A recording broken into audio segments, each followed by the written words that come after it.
ஹல்லேலூயா. கர்த்தர் உங்களை ஆசீர்வதிப்பாராக. ஆதியாகம புஸ்தகம் 22வது அதிகாரம் 18வது வசனத்தை வாசியுங்கள். ஆதியாகமம், ஜெனிசியஸ் சாப்டர் 22 verse 18.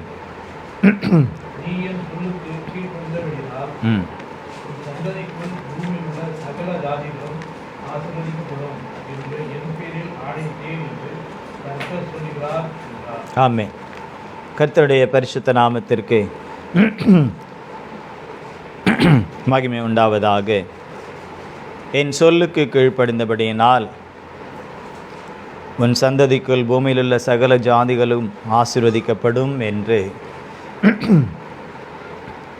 கர்த்தர் ஆபிரகாமுக்கு அவர் சொன்ன அந்த வார்த்தை,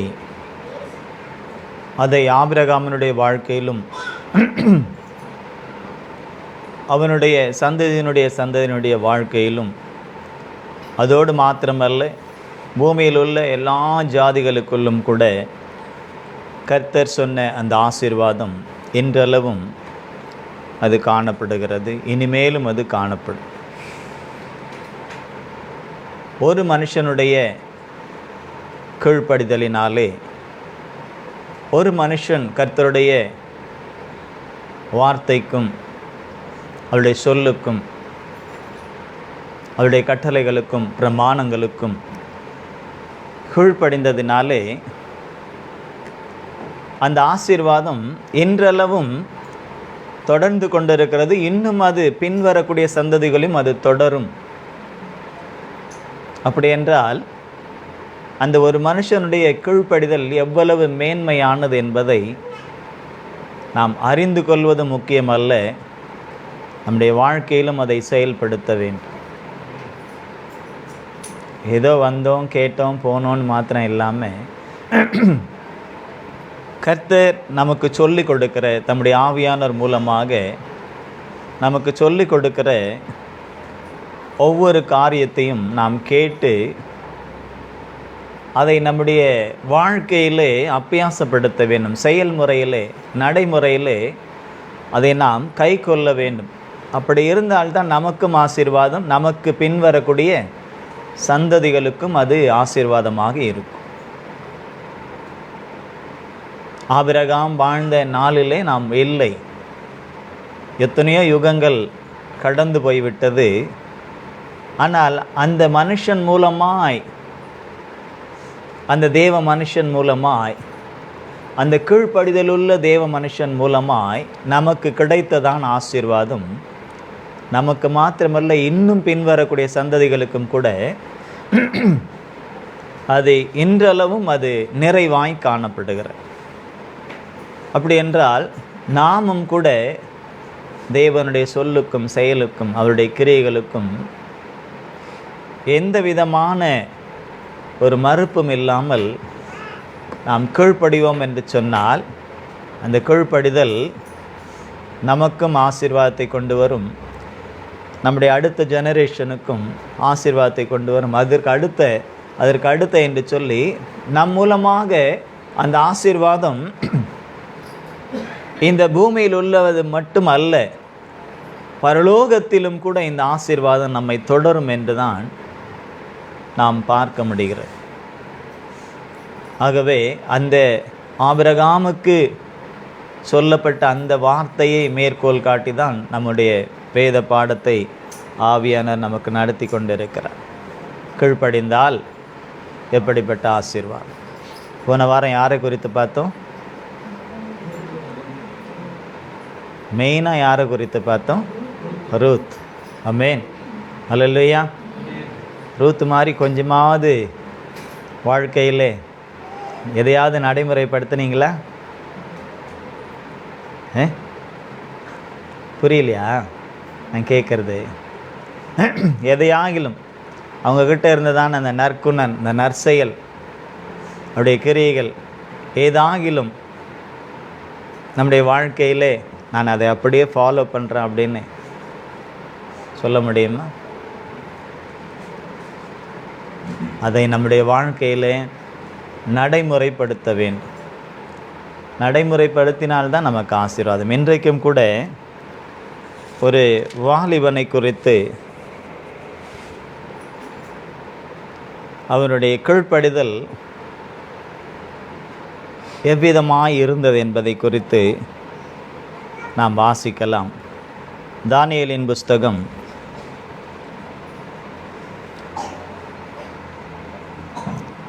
1 அதிகாரம் 8வது வசனத்தை ஒருவர் வாசியுங்கள். தானியேல் chapter 1 verse 8. தானியேலின் புஸ்தகம் 1:8. தானியேல் எங்கே இருக்கிறார் தெரியுமா?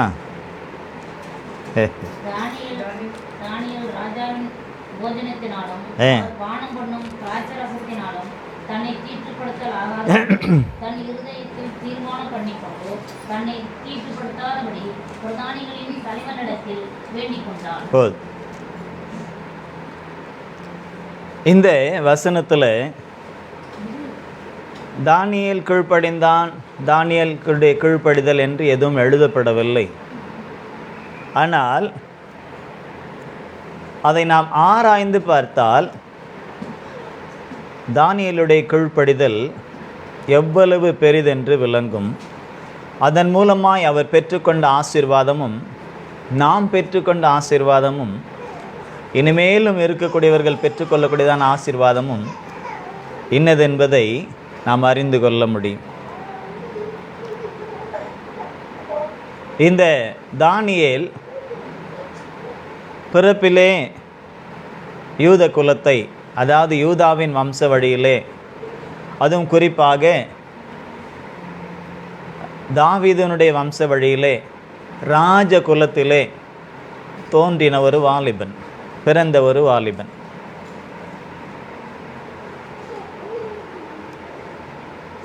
நேபுகாத்நேச்சார் என்ற பாபிலோனின் ராஜா இஸ்ரவேலுக்கு விரோதமாய் வந்து இஸ்ரவேல் ஜனங்களை சிறைப்பிடித்து கொண்டு தன்னுடைய தேசத்திற்கு அடிமைகளாய் கொண்டு போகப்பட்ட அநேக ஜனங்களிலே விசேஷமாக ராஜ குடும்பத்தை சார்ந்தவர்களிலே தானியேலையும் கூட சிறைப்பிடித்து கொண்டு பாபிலோனுக்கு கொண்டு போகப்பட்டார். ராஜகுலத்தில் தோன்றினா கூட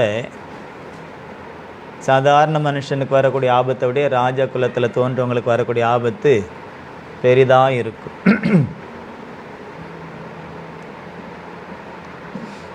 அப்படிதான் தானியேலுடைய அந்த நாட்களிலும் கூட காணப்பட்டது. அப்பொழுது தானியேல் வாலிபன், சிறையிருப்பிலே அவனையும் பிடித்து கொண்டு போய்விட்டார்கள். தானியேலோடு கூட நாம் பார்க்க அவனுடைய ஃப்ரெண்ட்ஸுங்க கூட சாத்ராக், மேஷாக், ஆபேத்நேகோ என்பவர்களையும் கூட பிடித்து கொண்டு போனார்கள் என்று சொல்.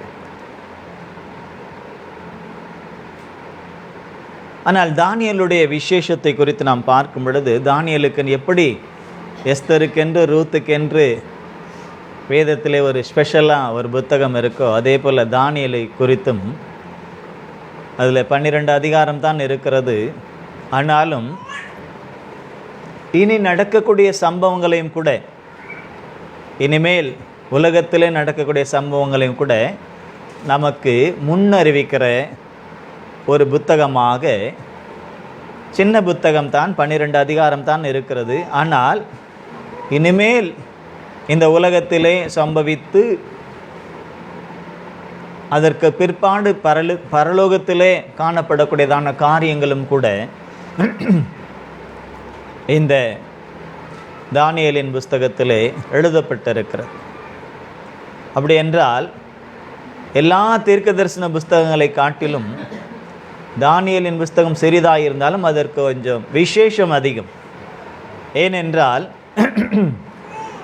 இந்த தானியேலின் புஸ்தகத்திற்கும் புதிய ஏற்பாட்டிலே வெளிப்படுத்தல் விசேஷ புஸ்தகத்திற்கும் அதிக தொடர்புண்டு.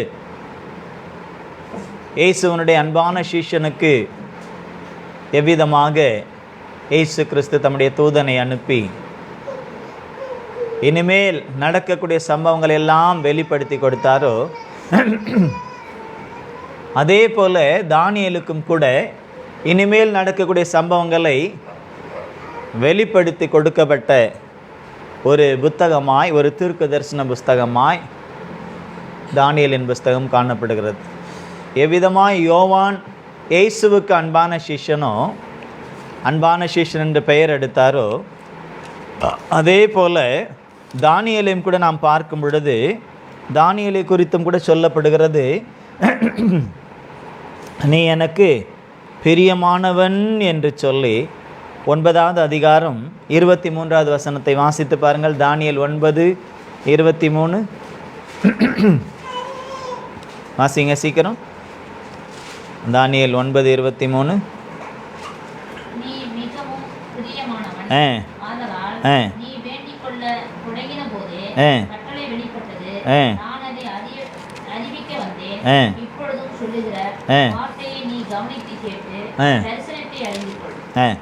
ஓ 10வது அதிகாரம் 19வது வசனத்தை வாசிங்க.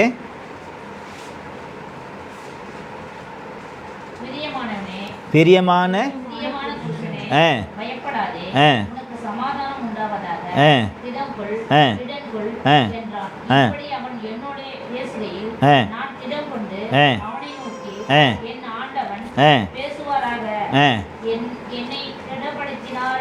திடப்படுத்தினீரே என்றேன்.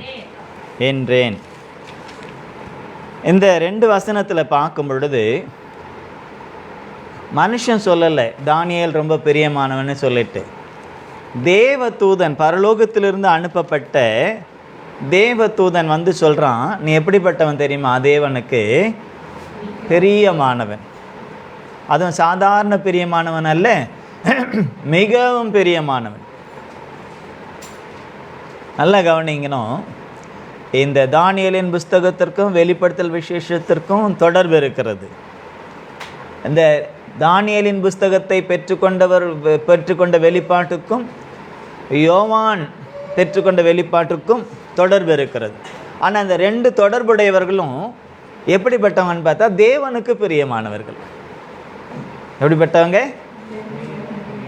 இப்போ நாமெல்லாம் பிரியம் இல்லையான்னு கேட்டால் தேவன் தான் சொல்லணும், தூதனை அனுப்பி. நாம் சொல்லணும், நான் ரொம்ப பிரியமாக இருக்கேன் ஆண்டவர் மேலே, நான் அவர் சொல்லணும். தேவனுடைய சாட்சி தான் மெய்யான சாட்சி. நம்முடைய சாட்சியெல்லாம் கூட சில நேரத்தில் அது கூட குறைய இருக்கும், உண்மையானதாக இருக்காது.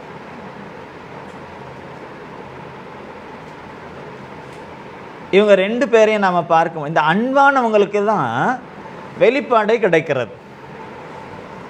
யார் மேலே அன்பாக இருக்கிறவங்க? உலகத்தின் மேலே இல்லை, தன்னுடைய குடும்பத்தின் மேலே இல்லை, உடன் பிறந்தவங்க மேலே இல்லை, தாய் தகப்பன் மேலே இல்லை, இல்லை மனைவியின் மேலே, கணவன் மேலே அப்படின்லாம் சொல்லப்படலை, தேவனுக்கு.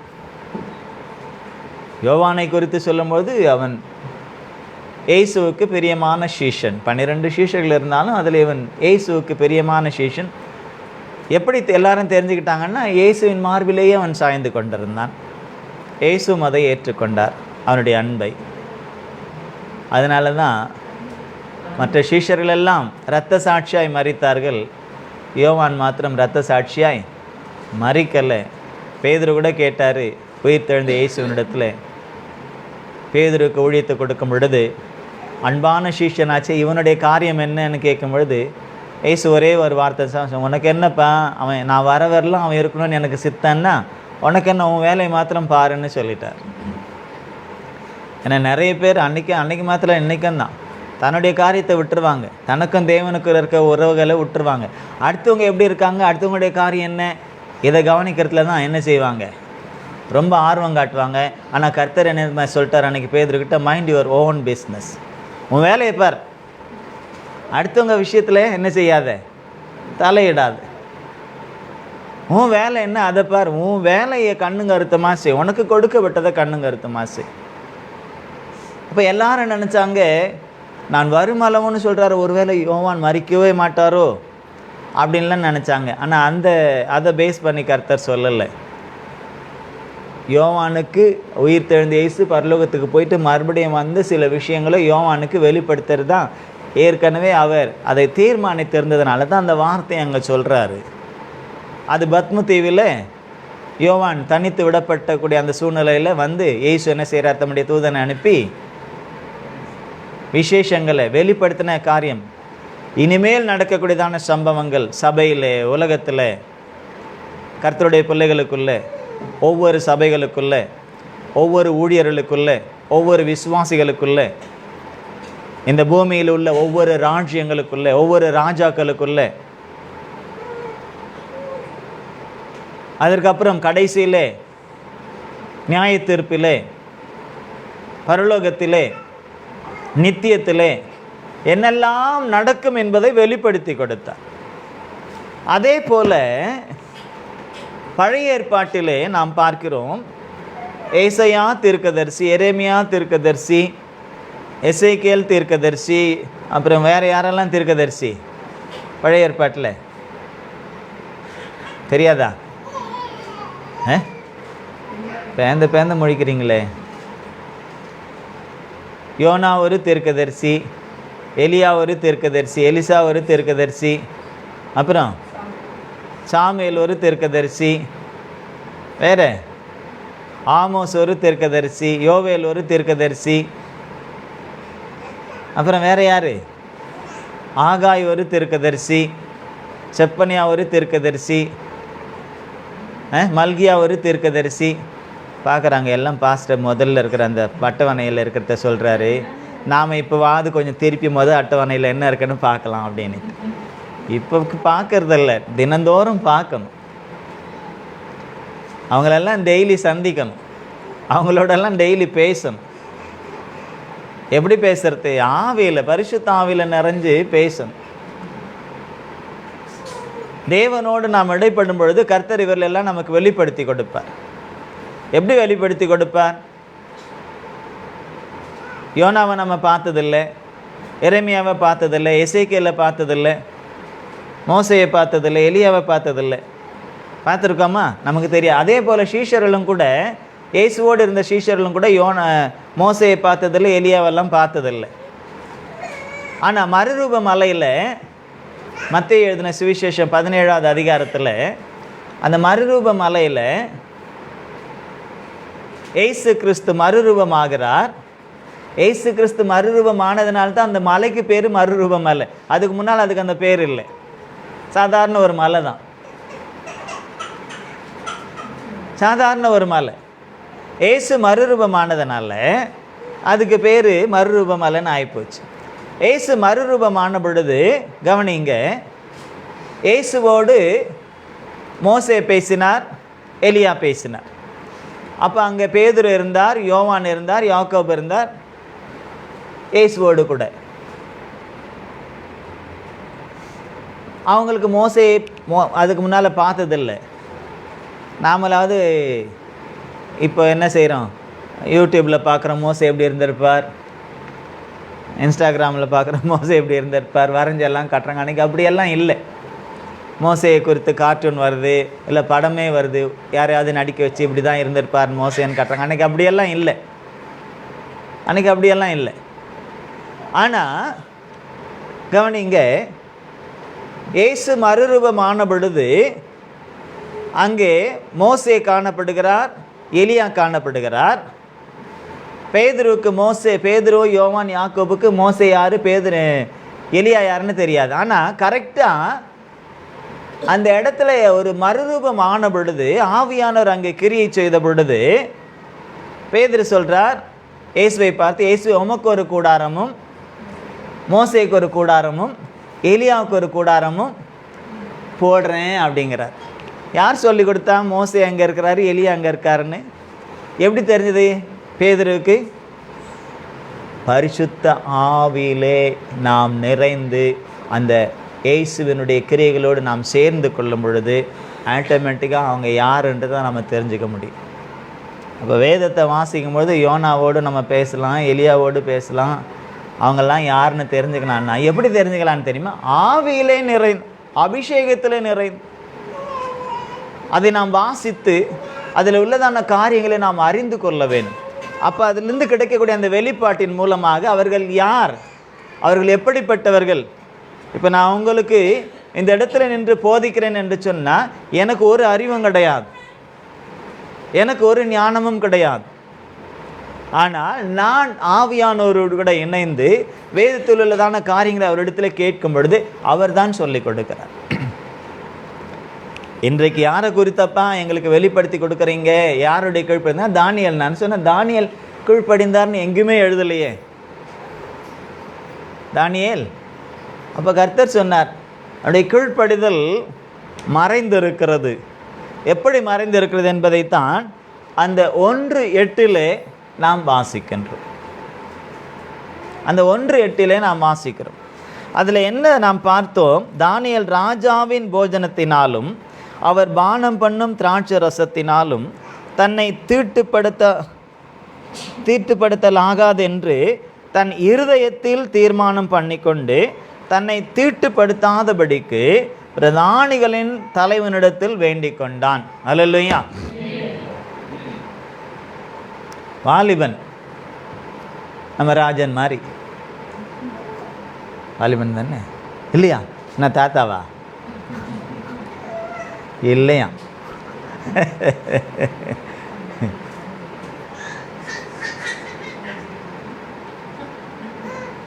அவங்க அம்மாவை பார்த்து சிரிக்கா, எங்கள் அப்பாவை நீ என்ன சொல்கிற, என்ன நினச்சின்னு இருக்க? வாலிபன்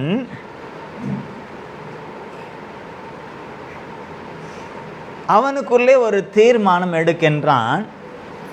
அந்த தீர்மானம் என்ன? தேவனுக்கு விரோதமான காரியங்கள், தேவனுக்கு பிரியமில்லாத காரியங்களில் நான் என்னை உட்படுத்தி நான் என்ன செய்ய மாட்டேன், என்ன தீட்டுப்படுத்தி கொள்ள மாட்டேன். இது எப்படி வரும்?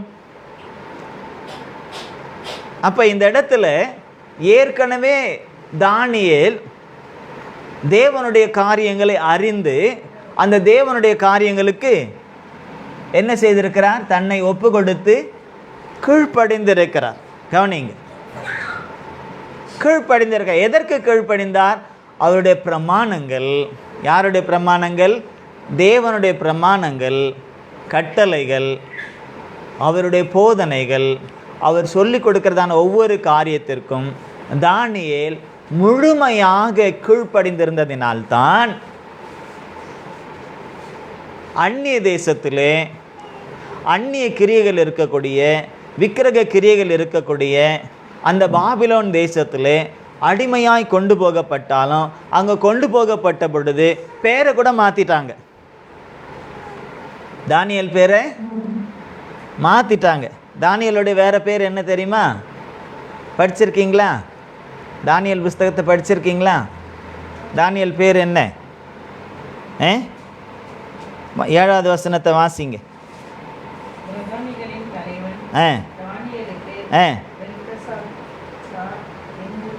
என்ன பேர்? ஒழுங்கா வாசிங்களேன்.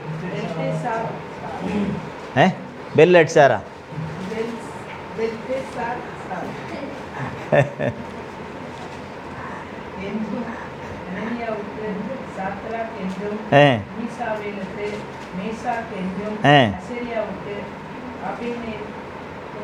ஆபேத் நேக்கோ என்றும். ஆமென். இவங்க பேரெல்லாம் என்ன? 6வது வசனத்தில் இருக்கு. யூதா புத்திரராகிய தானியேல், அனனியா, மிஷாவேல், அசரியா என்பவர்கள். தானியேலுடைய பெயர் பெல்ஷத்சார் என்று மாற்றப்படுகிறது. அந்நிய தெய்வத்தினுடைய பெயரை தானியேலுக்கு வைக்கிறாங்க. தானியேல்னா என்ன அர்த்தம் தெரியுமா? தானியேல்னால் தேவன் என்னுடைய நியாயாதிபதி, தேவனுடைய நீதி, தேவன் என்னுடைய நியாயாதிபதி. அவருடைய பெயர்லேயே தேவனுடைய நியாயாதிபதி என்பதை பறைச்சாற்றுபவர் அவர். அப்படிப்பட்ட பெயரை தான் வச்சுருக்காங்க. ஆனால் அந்நிய தேசத்தில் வந்த பொழுது அங்கே என்ன செய்கிறாங்க? தான் பேரை மாற்றணும்னு சொன்னால் நமக்கு விருப்பம் இல்லாமல் மாற்ற முடியுமா? ஆனால் அங்கே மாற்றுறாங்க. ஏன்னா அங்கே விருப்பம் இருக்க இல்லையா? அங்கே எப்படி கொண்டு போகப்பட்டிருக்காங்க? அடிமைகளாக சிறைப்பிடித்து கொண்டு போகப்பட்டிருக்காங்க. அங்கே அவங்க வந்து தன்னுடைய இஷ்டத்தை எதுவுமே என்ன செய்ய முடியாது, தன்னுடைய விருப்பத்தை எதுவுமே என்ன செய்ய முடியாது, சொல்ல முடியாது. சாப்பிட்ற சாப்பாட்டிலேருந்து அவங்க கொடுக்குற, இப்போ ஜெயிலில் போயிட்டா எனக்கு பிரியாணி வேணும்னு கேட்டால் கொடுப்பாங்களா? களி கொடுப்பாங்களா? களி சாப்பிட்ணுன்னா முன்னெல்லாம் ஜெயிலுக்கு போகணுன்னு சொல்லுவாங்க. இப்போ களியெல்லாம் அங்கே கூட கொடுக்குறதில்ல. களி அங்கேயும் கூட எல்லாம் என்ன பண்ணிட்டாங்க, தர்ணா பண்ணி ஸ்ட்ரைக் பண்ணி எங்களுக்கு நல்ல சாப்பாடு வேணும்னு சொல்லிட்டு அதுக்கெல்லாம் ஹியூமன் ரைட்ஸில் இருந்தெல்லாம் சில பேர்லாம் போயிட்டு அவங்களுக்கு நல்ல ஆகாரம் கொடுங்க. தப்பு பண்ணிட்டு போனாலும் சில பேர், அதுதான் இப்போ இருக்கிற ஜெயிலெல்லாம், அதுவும் அரசியல்வாதியில் எல்லாம் போனாங்கன்னா ஜெயில் எப்படி இருக்குது, அவங்களுக்கு சொந்த வீடு மாதிரி இருக்குது. பனிஷ்மெண்ட்டுக்கு போகிற இடம் மாதிரியே இன்றைக்கி ஜெயில் இல்லை. மாமியார் வீட்டுக்கு விருந்துக்கு போயிட்டு வர மாதிரி இருக்குது. அன்றைக்கி ஏனோ தெரியாமல் சொல்லிட்டாங்க ஜெயிலுக்கு போனால் மாமியார் வீட்டுக்கு போயிட்டு வரேன்ட்டு. அது இன்றைக்கி அப்படி தான் இருக்குது. விருந்துக்கு போயிட்டு வர மாமியார் வீடு மாதிரி இருக்கு. ஆனால் அன்றைக்கு அப்படி இல்லை. சிறையாய் அடிமையாய் கொண்டு போகப்பட்டதான தானியேல் தான் சாப்பிட்ற ஆகாரம் பேரை கூட தான் பேரை அங்கே சொல்ல முடியாது, பேரை மாற்றிட்டாங்க. அப்படிப்பட்ட சூழ்நிலையிலும் பேரை மாற்றினாலும் என் தேவனை மாற்ற முடியாது என்ற வைராக்கியத்தோடு இருந்தவங்க. அல்லேலூயா. நாமெல்லாம் தான் என்ன செய்வோம், ஐயோ இங்கே அடிமையாக வந்திருக்கோம், நம்மளை சிறையாக கொண்டு வந்திருக்காங்க, வார்டன் இருக்கிறாரு, ஜெயிலில் போயிட்டா ஜெயிலர் சொல்கிறத கேட்போமா கேட்க மாட்டோமா? போனால் தானே தெரியுன்றீங்களா? அங்கே ஜெயிலுக்கெல்லாம் போக வேண்டாம். சில பேர் ஹாஸ்டலுக்கு போயிட்டு வந்திருக்காங்க. போயிருக்கியா? அங்கே வார்டன் இருப்பாங்கல்ல, எப்படி இருப்பாங்க? ரொம்ப சிரித்து கூட பேச முடியாது. ரூமில் கூட, ரூம்லேயே கூட பொம்பளை பிள்ளைங்க எல்லாரும் சேர்ந்து இருந்தால் கூட சிரித்து பேச முடியாது. உடனே வந்துடுவாங்க, விரைச்சிக்கிட்டு வந்துடுவாங்க. யார்? வார்டன்னாலே கொஞ்சம் வரப்பாக தான் இருப்பாங்க. அதுவும் இந்த சிஸ்டர்மாருங்க வார்டனாக இருந்துட்டாங்கன்னா இன்னும் மோசம். எப்போவுமே அந்த ஸ்ட்ரிக்ட், அந்த ரொம்ப அப்படி இருப்பாங்க. நல்லது தான், தப்பு இல்லை. ஆனால் ஓவராக இருக்கும் பொழுது அது கொஞ்சம் தப்பாகவும் மாறி விடுகிறது. இங்கே தானியேல் அவனுக்குன்னு ஒதுக்கப்படுது, ஆகாரம் ஒதுக்கப்படுது. இந்த ஆகாரம், இந்த பானம், இதெல்லாம் ஒதுக்கப்படுது. பேரையும் மாற்றுறாங்க. எல்லாம் மனசுக்கு பிடிக்காமல் இருக்குது. மனசுக்கு பிடிக்காமல் இருக்குன்னா என்ன அர்த்தம்? ஐயோ இதெல்லாம் நான் வேண்டாம் அப்படின்னு நம்ம உலக பிரகாரமான மனசு இல்லை அது. இதெல்லாம் தேவனுக்கு பிரியமில்லாததல்லவா? இதெல்லாம் தேவனுக்கு பிரியமில்லாதது. இதெல்லாம் தேவனுடைய நாமத்தை மைமைப்படுத்தாதது. இது பிரமாணத்திற்கும் கற்பனைகளுக்கும் கர்த்தருடைய வார்த்தைகளுக்கும் விரோதமானது என்பதை அவன் உணர்ந்து அதில் அவன் நிலைத்து இருக்கும்படியாகத்தான் தன்னுடைய வார்டன்கிட்ட, அந்த பிரதானிகள் கிட்ட என்ன செய்கிறான், அந்த பிரதானிகளின் தலைவன்கிட்ட ரெக்வஸ்ட் பண்ணுறான். என்ன ரிக்வஸ்ட் பண்ணுறான்? ஐயா, எனக்கு ராஜாவின் போஜனமாக இருந்தாலும் எனக்கு வேண்டாம். ராஜ போஜனம்னா சாதாரணமான ஜெயில் களி இல்லை, நல்ல ஆகாரம். ராஜா என்ன சாப்பிட்றாரு அந்த ஆகாரம்னா லேசானதா? ஏன்னா இவங்களுக்கு கொஞ்சம் விசேஷமானவங்களாக தெரிந்துக்கிட்டு இவங்களுக்கு சில கல்வி முறைகள் எல்லாம் கற்றுக் கொடுக்கிறார்கள். எல்லாமே இங்கே மாற்றப்படுகிறது. எல்லா மாற்றத்திற்கும் உட்பட்ட தானியேல் கர்த்தருடைய காரியங்களுக்கு மாத்திரம் மாற்றுவதற்கு இடம் கொடுக்கவே இல்லை. அல்லேலூயா. பேரை மாற்றிக்கிறீங்களா, மாற்றிக்கங்க, அதனால் எனக்கு ஒரு பிரச்சனை இல்லை. பேரை என் ஊரையே மாற்றுறீங்களா, மாற்றிக்கங்க. யூதாவிலேருந்து பிடிச்சி கொண்டு வந்து இங்கே போட்டிங்க, பரவாயில்ல.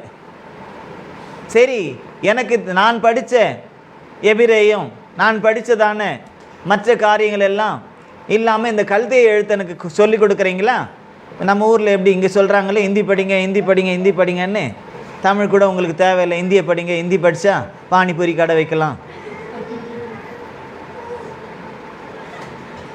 இல்லை?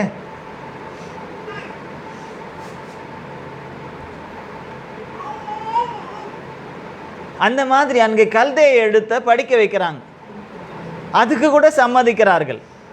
சில காரியங்களுக்கு எல்லாத்திற்கும் விட்டு கொடுக்கிற தானியேல் கர்த்தருடைய காரியங்களுக்கு மட்டும் கவனிங்க, விட்டு கொடுக்கவே இல்லை. அதே நேரத்தில் கோபப்படவும் முடியாது.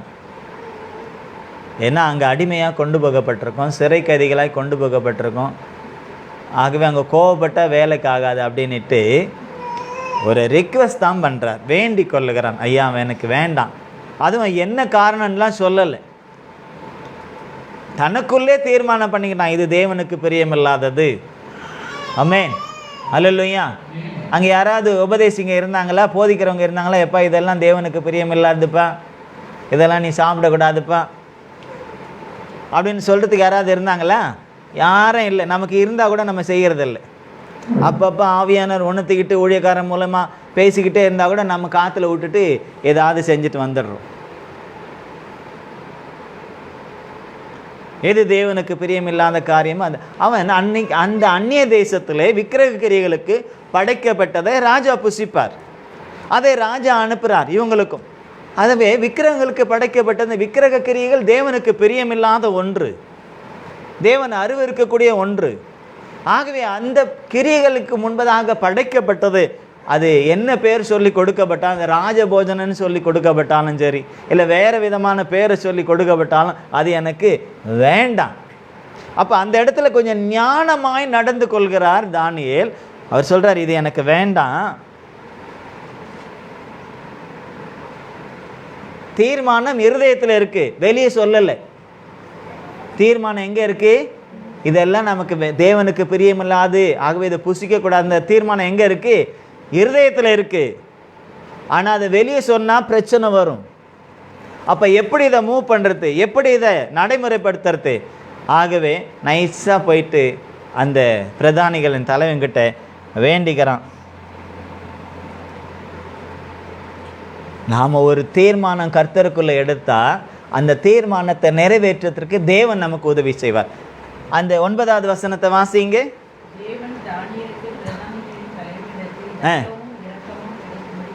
என்ன செய்வார்? ஒரு வீடு தேடினா கூட நம்மளுக்கு தயவும் இரக்கமும் கிடைக்க செய்வார். எப்போ? கர்த்தருக்கு உட்பட்டு நாம் செய்யணும். சொந்த வீடு வாங்கினாலும் சரி, வாடகை வீடு வாங்கினாலும் சரி, இல்லை எந்த காரியம் செய்தாலும் கர்த்தருக்கு அது பிரியமானதா, கர்த்தருக்கு அது சித்தமானதா என்பதை அறிந்து நாம் தீர்மானம் எடுத்து செயல்படும் பொழுது எல்லாருடைய கண்களிலும் இரக்கம் கிடைக்க செய்வார் கர்த்தர். இல்லைன்னா ஏமாந்துட்டு நிற்க வேண்டிய சூழ்நிலை வரும். அப்போ இங்கே நம்ம பார்க்குறோம், தானியேலுடைய தீர்மானம் கர்த்தருக்குள்ளே இருக்கிறது, அதை கர்த்தர் பார்க்கிறார். மனுஷன் முகத்தை பார்க்கிறான், தேவனோ இருதயங்களை உள்ளிருதயங்களை எல்லாம் அவர் காண்கிற தேவன், ஆராய்ந்து அறிந்திருக்கிற தேவன். அப்போ தானியேலுடைய தீர்மானத்தை பார்க்கும் பொழுது தானியேலுக்கு உதவி செய்யணும்னு கரம் கொடுக்கறது யார் தெரியுமா? வானத்தையும் பூமியும் சிருஷ்டித்த கர்த்தர். அல்லேலூயா. நமக்கு இந்த பூமியில் உள்ள மனுஷர்கள் அல்ல, கர்த்தர் நமக்கு உதவி செய்யணும், கரம் கொடுக்கணும்னு சொன்னா, ஒரு ஆபத்தில் சிக்கி இருக்கிறோம், ஒரு பிரச்சனையில் சிக்கி இருக்கிறோம், ஒரு போராட்டத்தில் சிக்கி இருக்கிறோம், ஏதோ ஒரு காரியத்தில் நம்ம சிக்கி இருக்கிறோம், அந்த சிக்கல்லேருந்து வெளியே வரணும் அப்படின்னு சொன்னால் தேவன் நமக்கு கை கொடுத்து அந்த சிக்கல்லேருந்து நம்ம வெளியே தூக்கணும்னு சொன்னால் நம்முடைய தீர்மானம் தேவனோடு இருக்க வேண்டும். ஆமென், அல்லேலூயா. சும்மா அந்த வழவழா வெண்டைக்காய் குழம்பெல்லாம் வைக்கவே கூடாது, பிசு பிசுன்னு போயிடும். நம்முடைய நேர்மையானதாக இருக்கணும், உறுதியானதாக இருக்கணும், கர்த்தர் விரும்பக்கூடியதாக இருக்கணும். அந்த வாலிபன் தானே, எப்படி வேணாலும் போகலாம்ல, கர்த்தர் மேலே குறை சொல்லலாம்ல. பெரிய ஆண்டவர் ஆண்டவர் ஆண்டவர்னு வணங்கினேன், வந்து என்னை சிறை பிடிச்சின்னு வந்து இங்கே போட்டான். இங்கே நாங்கள் அந்நிய தேசத்தில் சிறைகளாக இருக்கிறோம், இங்கே எப்படி நாங்கள் ஆண்டவரை இது பண்ணுறது, அவன் சொல்கிறத தானே கேட்கணும் அப்படின்னு நிறைய கதை நம்ம பேசுகிற மாதிரி பேசலாம்ல. அப்படி தானே பேசுவோம், நம்ம பிரச்சனை வந்துட்டு அதை தானே பேசுவோம். ஆண்டவரையே சில நேரத்தில் குறை சொல்லிடுவோம். ஆனால் தானியேல் அதெல்லாம் சொல்லலையே. அவனுக்கு தெரியும் நாம் சிறைப்பட்டு வந்ததற்கு காரணம் கர்த்தருக்கு விரோதமாய் செய்த பாவம்னு தெரியும். சில பிரச்சனைகள் வரும் பொழுது அந்த பிரச்சனைகளுக்கு காரணம் முதல்ல அது நாம தான்றத நிதானிக்கணும். அடுத்தவங்களை குறை சொல்கிறத விட நாம தான். குடும்பத்தில் ஒரு பிரச்சனை வருதா, உடனே அவர் இப்படி, இவன் இப்படி, அவர் இப்படி, இவர் இப்படின்லாம் நான் என்ன தப்பு பண்ணன்றது யோசிக்க. எதனால் இது உள்ளே வந்துச்சு? இப்போ நாமக்கிட்ட ஏதோ அங்கே தவறு இருக்கும். ஜப குறைவு இருக்கும், வேத வாசிப்பு குறைவு இருக்கும், தேவனோடு நமக்கு இருக்க உறவில் குறைவு இருக்கும். அதனால் பிசாசு வேறு மூலமாக உள்ளே வருவான். உள்ளே வர்றதுக்கு ஒருத்தர் மாத்திரம் காரணம் இல்லை, இன்னொருத்தரும் காரணமாக இருக்கும். அம்மே அல்லேலூயா. அவங்க எப்போவுமே அவங்க இப்படி தான், இவங்க இப்படி தான், நம்ம குறை சொல்கிறதுல ரொம்ப ஈஸி நமக்கெல்லாம். ரொம்ப நம்மளை பாரு கெட்டிக்காரங்க யாரும் கிடையாது. அடுத்தவங்களை அப்படி தூக்கி அப்படி கீழே போடுறதுல நம்மளை மாதிரி யாரும் இருக்க முடியாது. நாம் என்ன அப்படி சொல்கிறோமே, நாம் அவங்களுக்காக என்ன ஜெபம் பண்ணோம்? ஒருத்தர் குறை சொல்கிறதுக்கு முன்னால் அவங்களுக்காக நாம் என்ன செஞ்சோன்றதை யோசித்து பார்க்கணும். செய்யும் பொழுதே சில நேரத்தில் பிரச்சனையில் பிசாசு கொண்டு வரோம். ஆனாலும் நம்ம நினைப்போம், நான் ரொம்ப ஜெபம் பண்ணிட்டேன். சில ஜெபங்கள் நமக்கு இந்த வீட்டு கூரையை கூட தாண்டாதுங்க.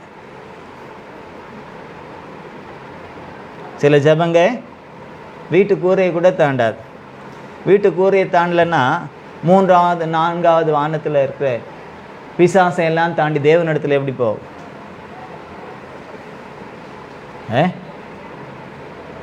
ராக்கெட் வேகத்தில் நம்முடைய ஜெபம் போனோம்னா நாம் என்ன செய்யணும்? நம்முடைய ஜெபம் எப்படி இருக்கணும்? ரொம்ப ஓங்கி சத்தம் போட்டு ஜெபம் பண்ணணும்னு சொல்லலை. ஆவியில் நிறைஞ்சி ஆவியானவரோடு கூட துணை கொண்டு நாம் ஜெபித்து ஆவியானவர் என்ன செய்திருவார்? ராக்கெட் வேகத்தில் எல்லா பிசாசின் கீழிலும் உடச்சிக்கிட்டு அவர் கொண்டு போய் சேர்த்துருவார்.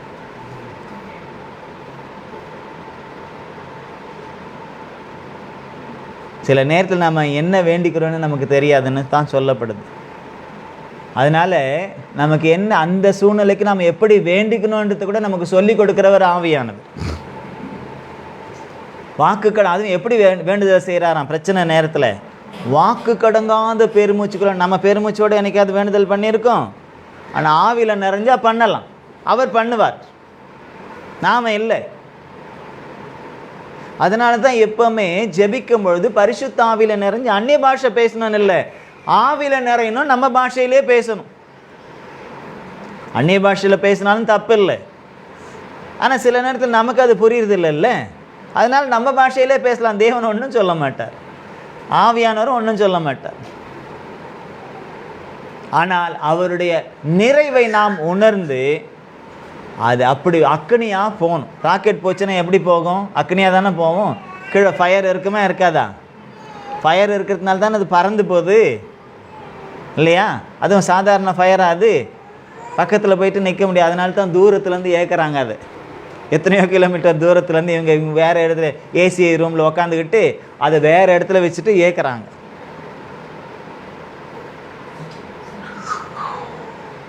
நாமும் கூட அப்படித்தான் நம்முடைய ஜெபம் இருக்கவே. அப்போ இங்கே தானியேலை நாம் பார்க்கும் பொழுது அவர் ஜெபிப்பதில் வல்லவர். எப்பெல்லாம் ஜெபிப்பார்? பிரச்சனை நேரத்தில் தான் அதிகமாக ஜெபிப்பார். சட்டத்திட்டங்கள் விரோதமாக இருந்தபோது தான் அதிகமாக ஜெபித்தார். சட்டம் போட்டாங்க அந்த தேசத்தில், பாபிலோன் தேசத்தில் ஒரு சட்டம் போட்டாங்க, ராஜாவை தவிர யாரும் ஜெபம் பண்ணக்கூடாது. நம்ம தேசத்துலேயும் கூட வந்தால் கூட அதுக்கு ஒன்றும் சொல்கிறதுக்கு இல்லை. ராஜாவை தவிர யாரும் என்ன செய்யக்கூடாது? தொடர்ச்சியாக ஜெபிக்கக்கூடாது. தானியேல் அங்கே தான் இருக்கிறாரு, ராஜா அரண்மனையில் தான் இருக்கார். அவருக்கு தெரியும் அந்த சட்டத்திட்டம் போட்டது. ஆனால் அவர் என்ன தெரியுமா? ரகசியமாக வந்து கதவெல்லாம் பூட்டிக்கிட்டு ஜெபிக்கலை. எப்போ போல ஜன்னலெல்லாம் திறந்து வச்சுக்கிட்டு, என் தேவனை துதிப்பதற்கு என் பேரை நீங்கள் மாற்றலாம், என் ஊரை மாற்றலாம், என் ஆகாரத்தை மாற்றலாம், எல்லாம் என் ட்ரெஸ்ஸை கூட நீங்கள் மாற்றலாம், என் தேவனை நீங்கள் மாற்ற முடியாதுன்னு சொல்லிட்டு எல்லாருக்கும் தெரிகிற மாதிரி ஜன்னலெல்லாம் திறந்து வச்சுக்கிட்டு அவர் யூஸ்வலாக எப்போவும் தினந்தோறும் செய்கிற மாதிரி அந்தி சந்தி மத்தியான வேலைகளிலே தேவனை நோக்கி பார்த்து ஜெபித்து துதித்து ஆராதித்தார் என்று சொல்லப்படுகிறது. அது எப்படிப்பட்டதான் அவர்? ஒரு நாள் விட்டு ஒரு நாள், ஒரு சண்டே விட்டு இன்னொரு சண்டே, இல்லை 2 சண்டே வர மாட்டேன், ஒரு சண்டே தான் வருவேன். ஒரு பைபிள் ஸ்டடிக்கு வரேன், அடுத்த பைபிள் ஸ்டடிக்கு நான் வரமாட்டேன், அப்படி இல்லை. தானியேலை குறித்து ஒரு சாட்சி என்ன? நீ இடைவிடாமல் ஆராதிக்கிற தேவன் உன்னை தப்புவிக்க வல்லவராயிருக்கிறார். எப்படி? இதை சொன்னது தானியேல் அல்ல, அந்த தேசத்தின் ராஜா. கவனிங்க. அப்போ ராஜா கவனிச்சிருக்கிறார், இந்த மனுஷன் இடைவிடாமல் தேவனோடு கூட உறவாடுற மனுஷன். அதனால அவரே சொல்லி அனுப்புறார், நீ இடைவிடாமல் ஆராதிக்கிற தேவன் உன்னை தப்பு வைப்பார். அதே மாதிரி அதிகாலையில் போயிட்டு இந்த சிங்கி கபி கிட்ட பக்கத்தில் நின்றுட்டு கேட்கிறார் அவரு, நீ இடைவிடாமல் ஆராதித்த தேவன் உன்னை தப்புவிக்க வல்லவராய் இருந்தாரா? கேட்குறாரா இல்லையா? கேட்டாரா இல்லையா? வாசித்து பாருங்க, 6வது அதிகாரம் முதல் 16வது வசனத்தை வாசிங்க.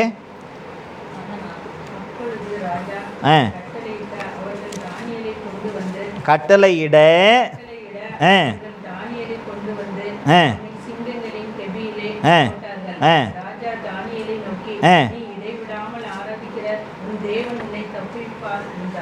சொன்னது யாரு?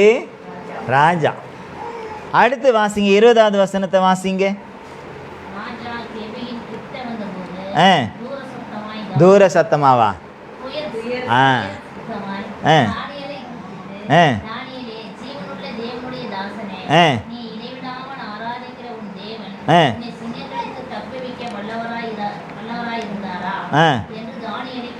அப்போது போதும், உக்காருமா, இங்கேயே உக்கார்.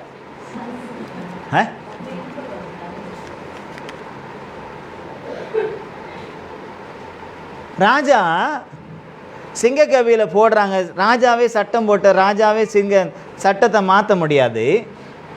அதனால் சிங்க கபியில் போடுறாங்க. ஆனால் ராஜா சொல்லி அனுப்புகிறார், எப்பா நீ சாதாரண மனுஷன் இல்லை, நீ எப்படிப்பட்ட மனுஷன்? விடைவிடாமல் தேவனை ஆராதித்த மனிதன். அப்போ இந்த தானியேலுடைய கீழ்ப்படிதல் எல்லா இடத்திலும் விளங்குகிறது. தேவனுடைய பிரமாணம் என்ன? தேவனுடைய கட்டளை என்ன?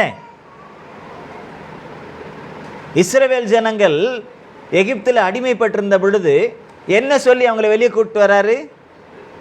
அங்கே பார்வோன் கிட்ட போய் மோசே என்ன சொல்கிறாரு? என்ன சொல்லி கூப்பிடுறாரு? என்ன சொல்லி ஜனங்களை அனுப்ப சொல்கிறாரு? தேவனை ஆராதிக்கும்படியாக என் குமாரனை அனுப்பு. அப்போ அது நமக்கு கடமை. அது நம்முடைய என்ன சொல்றது, தேவனோடு நமக்கு இருக்கக்கூடிய உறவு அது எப்பொழுதும் இருக்கணும், இடைவிடாமல்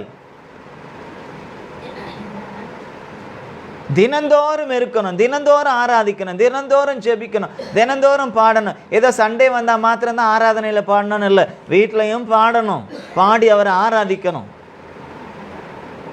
தனியும் ஜெபிக்கணும், குடும்பமாகவும் ஜெபிக்கணும், வேதத்தை வாசிக்கணும், அதை தியானிக்கணும். இது நம்முடைய நடைமுறையாக இருக்கணும். அது நம்மை தப்புவிக்கும். இக்கட்டில் இருந்து, ஆபத்திலிருந்து, பிரச்சனைகளிலிருந்து, போராட்டத்திலிருந்து, சத்துருவினுடைய எல்லா கிரிகளிலிருந்து அது நம்மை தப்புவிக்கும். ராஜாவே சொல்லி அனுப்புகிறார், சிங்கமா சிங்க கபியா, அங்கே நிறைய சிங்கம் இருக்கிறது உண்மைதான்.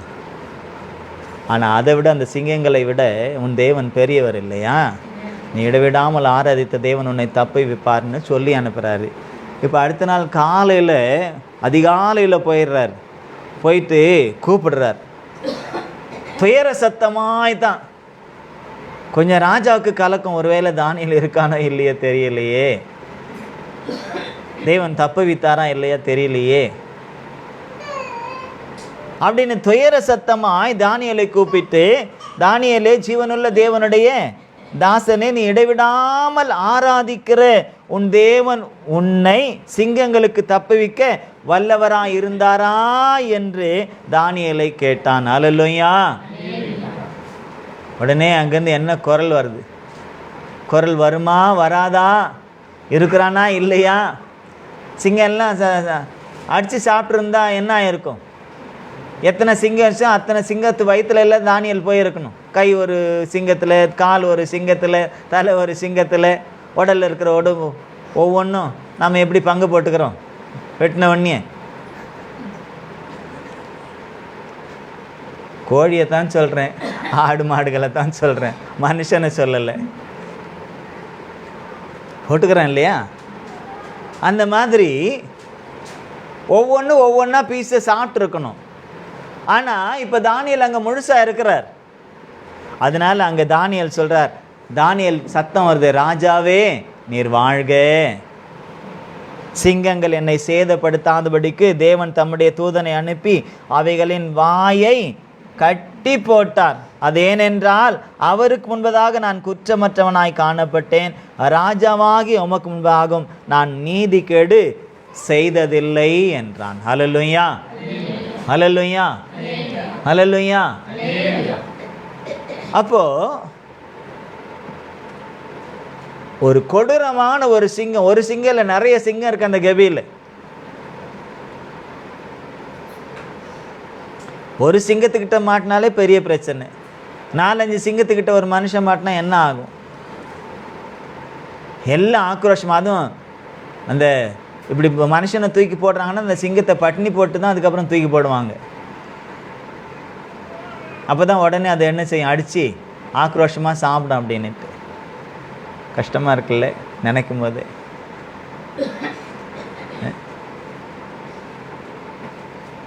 அண்ணா,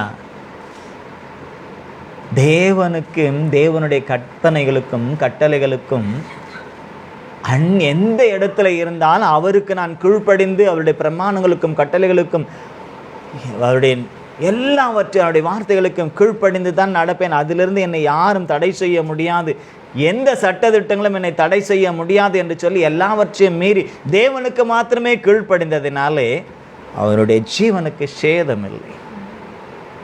ஆமென், ஹல்லேலூயா. அப்போ கீழ்ப்படிதலினாலே எவ்வளோ பெரிய ஆசீர்வாதம் பாருங்க. சிங்கம் கூட டச் பண்ண மாட்டேன். ஏன்? நம்முடைய தேவன் நம்முடைய இயேசு கிறிஸ்துவை சொல்லும்போது அவர் யூதா கோத்திரத்து சிங்கம்னு சொல்லப்படுது. அந்த சிங்கத்துக்கு முன்பதாக எந்த சிங்கமும் என்ன செய்ய முடியாது, நிற்க முடியாது. பிசாசையும் சொல்லப்படுது கர்ச்சிக்கிற சிங்கத்தை போல. ஆனால் யூதா கோத்திர சிங்கத்துக்கு முன்பதாக அந்த சிங்கம்லாம் என்ன செய்ய முடியாது, நிற்க முடியாது. நான் உங்களுக்கு ஏற்கனவே சொல்லியிருக்கேன், இயேசுவே தேவனை என்னெல்லாம் சொல்லப்படுது அந்த பேரெல்லாம் பிசாசு திருடிக்குவான். அவர் யூதா கோத்திரத்து சிங்கம்னா இவனை நான் கர்ச்சிக்கிற சிங்கம்னு வருவான். அவர் கிறிஸ்துன்னா இவன் அந்தி கிறிஸ்துன்னு வருவான். அந்த மாதிரி தேவனுடைய கிரிகள் எல்லாம் என்னென்னு இருக்கோ அதுக்கெல்லாம் மாற்ற அவன் வந்துக்கிட்டே இருப்பான். ஆனால் ஒன்றும் இருக்காது, பேர் தான் இருக்குமே ஒழிய அவருக்கு விரோதமாய் அவனால் ஒன்றும் செய்ய இயலாது.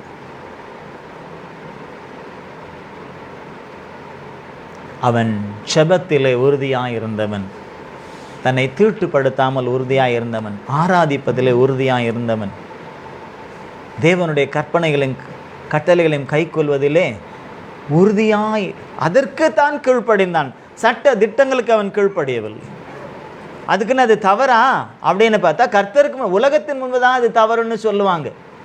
போட்ட சட்டத்துக்கு இவங்க கீழ்ப்படியலைன்னா இந்த பூமிக்குரிய சட்டங்கள் மாறிக்கிட்டே இருக்கும். பரலோகத்தின் சட்டம் மாறாது. அன்னைக்கு என்னவோ இன்னைக்கு அதுதான்,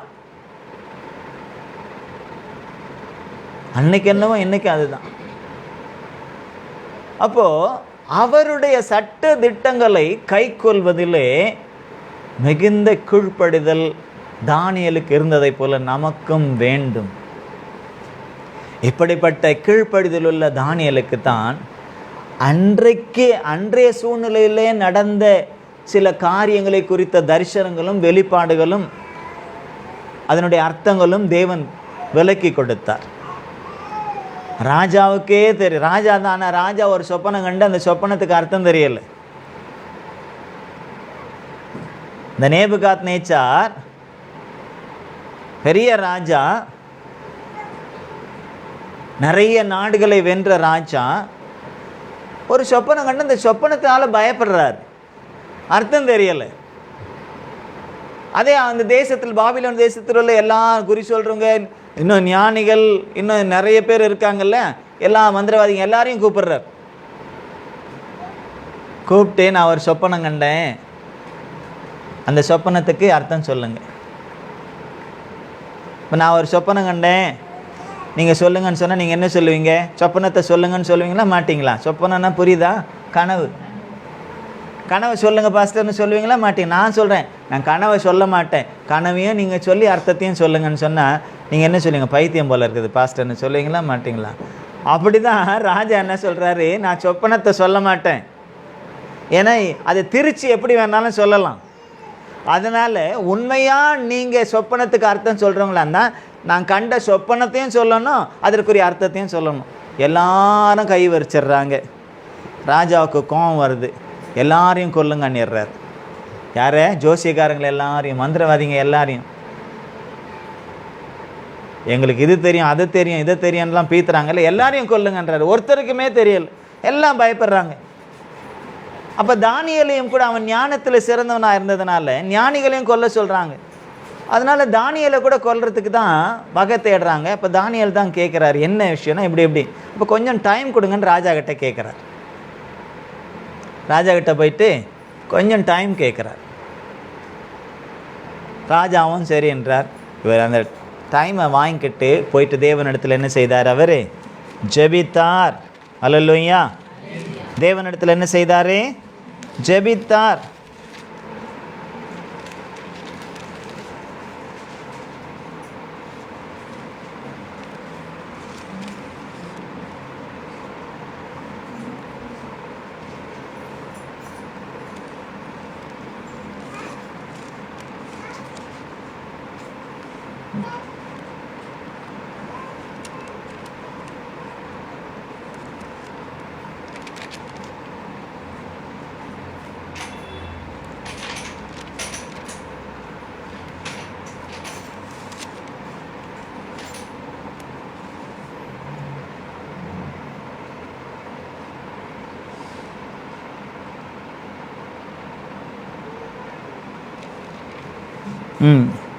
ரெண்டாவது அதிகாரம்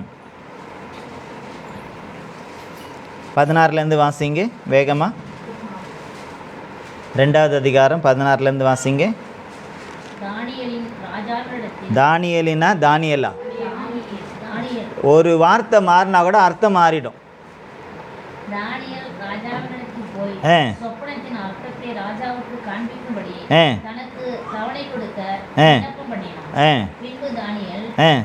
தன் வீட்டுக்கு போய் தானும் தன் தோழரும் பாபிலோனின் மற்ற நாடிகளோட கூட அழியாதபடிக்கு இந்த மறைபொருளை குறித்து பரலோகத்தின் தேவனை நோக்கி இரக்கம் கேட்கிறதற்காக அனனியா, மீசாவேல், அசரியா என்னும் தன்னுடைய தோழருக்கு இந்த காரியத்தை அறிவித்தான். பின்பு ராக்காலத்தில் தரிசனத்திலே தானியேலுக்கு மறைபொருள் வெளிப்படுத்தப்பட்டது. அப்பொழுது தானியேல் பரலோகத்தின் தேவனை ஸ்தோத்தரித்தான். போது தானியேல் போயிட்டு ராஜா கிட்ட தவணை, அதாவது கொஞ்சம் டைம் கொடுங்கன்னு கேட்குறான். கேட்டுட்டு தன்னுடைய ஃப்ரெண்ட்ஸுங்களுக்கும் சொல்கிறான், அப்பா இப்படி இருக்கு, இந்த சொப்பனத்தை சொல்லலைன்னு சொன்னால் ராஜா நம்மளையும் கூட சேர்த்து என்ன செய்திருவார்? கொன்று போட்டுருவார். ஞானியாக இருந்தாலும் கஷ்டம்தான், ஞானியாக இருந்தாலும் கஷ்டம்தான். அதனால் நாம் எல்லாம் என்ன செய்யலாம்? இதற்கு ஒரே ஒரு வழி தான். அது என்ன வழி? இப்போ நாமளாக இருந்தால் என்ன பண்ணுவோம்? கூகுளில் தேடலாமா, இன்ஸ்டாகிராமில் தேடலாமா, வாட்ஸ்அப்பில் தேடலாமா, ஃபேஸ்புக்கில் தேடலாமா, அங்கே தேடலாமா, இங்கே தேடலாமா, விக்கிலிபீடியாவில் தேடலாமா, அதில் தேடலாமா, இதில் தேடலாமா. அன்றைக்கி அவங்கெல்லாம் யாரும் எதுலேயும் தேடல. உடனே அவங்க என்ன பண்ணாங்க? முழங்கால போட்டு தேவனிடத்தில் இரக்கம் கேட்கிறதற்காக. இந்த விஷயத்தை அறிவிக்கக்கூடியவர் யார்? தெரிவிக்கக்கூடியவர் யார்? தேவன் மட்டுமே. ஆகவே தேவனிடத்திலே பிரார்த்திக்கும்படியாக, தேவனிடத்திலே கேட்கும்படியாக, தேவனிடத்திலே ஜெபிக்கும்படியாக ஃப்ரெண்ட்ஸுங்க எல்லாருக்கும் சொல்லிடுறான். அந்த 3 பேருக்கும் ஜெபிக்கிறாங்க. ராக்காலத்தில் தரிசனத்திலே தானியேலுக்கு மறைபொருள் வெளிப்படுத்தப்பட்டது. ஆமென். அல்லேலூயா. அப்போ ஒரு பிரச்சனை நமக்கு தெரியலன்னா, தெரியாத பிரச்சனை உங்களுக்கு தெரியுமா, உங்களுக்கு தெரியுமா, உங்களுக்கு தெரியுமா, உங்களுக்கு தெரியுமான்னு ஓயாமல் மனுஷங்கிட்ட கேட்கக்கூடாது. யார்கிட்ட கேட்கணும்? ஏன்னா சில நேரத்தில் நமக்கு வெளிப்படுத்தக்கூடிய காரியங்கள் அது நமக்கு மட்டும்தான், எல்லாருக்கும் இல்லை. சிலது சொப்பனத்தில் காட்டுவார், நமக்கு மட்டும்தான். எல்லாருக்கும் காட்டுறதும் வேறு. சிலது நமக்கு மட்டும் ரகசியமாக காட்டுவார். அந்த ரகசியத்தை நாமளே தண்டோரை போட்டு, இது பாருங்கள் எனக்கு இது கிடச்சிச்சு, அது கிடச்சிச்சு, அது கிடச்சிச்சு, அப்படின்னு சொன்னால் பிரச்சனை வரும். யோசேப்பை மாதிரி குழியில், அதுக்கப்புறம் அடிமையாக, அப்புறம் இப்படின்னு அதை நிறைவேற நாட்கள் ஆகுது. தண்டோரை போடக்கூடாது, சிலதை அடக்கி வைக்கணும், உள்ள அடக்கி வைக்கணும். நிறைய பேருக்கு இது தெரியாது. சொப்பனை பார்த்தா அது முதல்ல என்னன்றத தேவனிடத்தில் விசாரிக்கணும். சிலது நமக்கே புரிஞ்சு போச்சா ஜெபிக்கணும். நல்லதாக இருந்தால் ஸ்தோத்தரிக்கணும், கெட்டதாக இருந்தால் ஜெபிக்கணும். நான் கண்டேன்னு கண்டவங்க கிட்டலாம் சொல்லக்கூடாது.